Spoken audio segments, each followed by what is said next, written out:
For me, Sitaram Yechury was a friend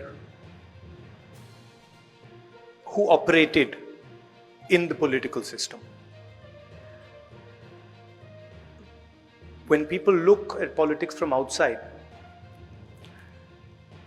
it's not easy to see the dynamics that take place inside the political system.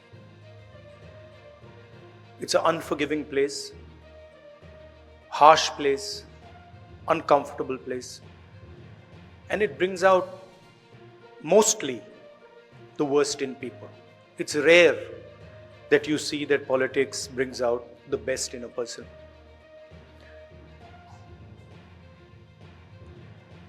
And I saw Mr. Yechury from the first day I started in my political journey.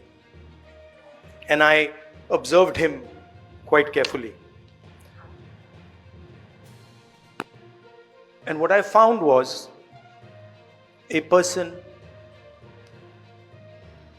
who was flexible, who listened, who, even though he was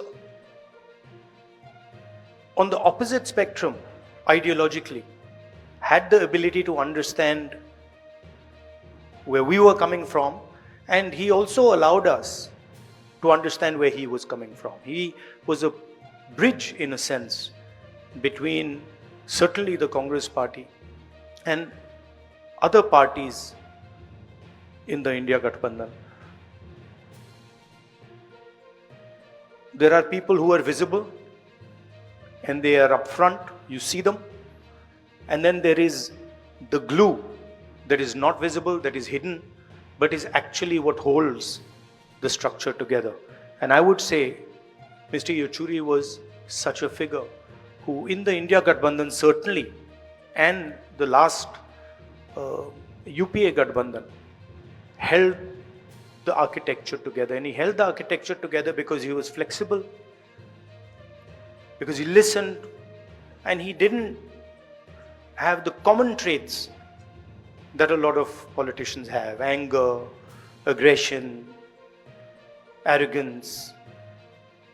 These things were missing, and this is rare in our work. So he was a friend. I dealt with him a number of times, and I always noticed how the stress was countered with the cigarette. And this was always there. And I used to tell him, Yechury Ji, what is this? Why don't you get rid of this? And that, I think, is the only habit that probably he wasn't able to get rid of.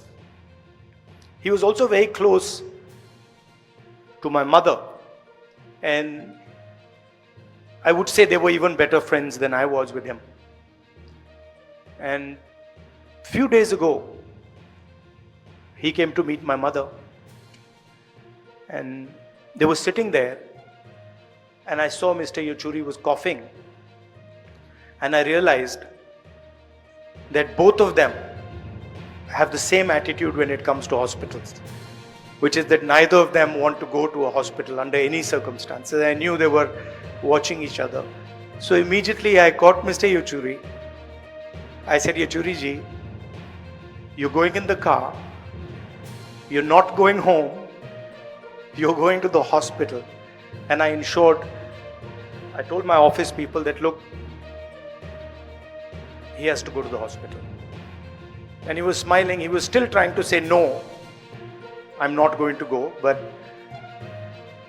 And that was the last time I saw my friend. I came to the hospital again with the view of seeing him, but unfortunately, that never happened. There were two moments when I was thinking about Mr. Yechury, and I had no answer.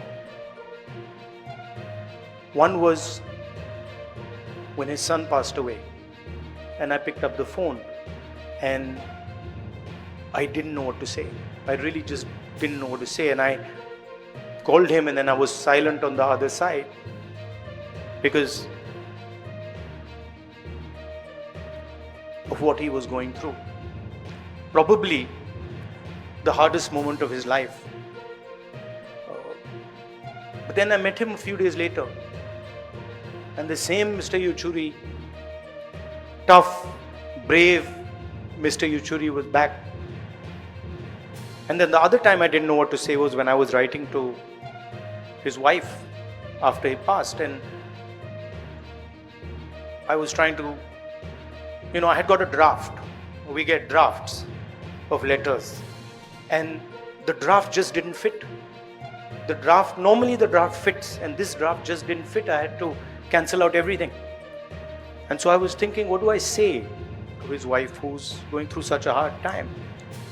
And the only thing I could say is that he was a person you could trust. He was a person that you were sure, 100% sure, that he wasn't compromised in today's situation where there are pressures. It's easy to get compromised. He was not compromised. And whatever he did, he always did for the interest of our country. Every single time, his starting point, and maybe my brothers in the left might not like it, but his starting point was India.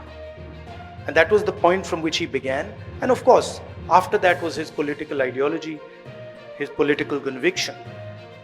But whenever he would speak to me about the BJP and the RSS, he didn't say, they're doing this and they're doing that. He said, look, this is a danger to the country.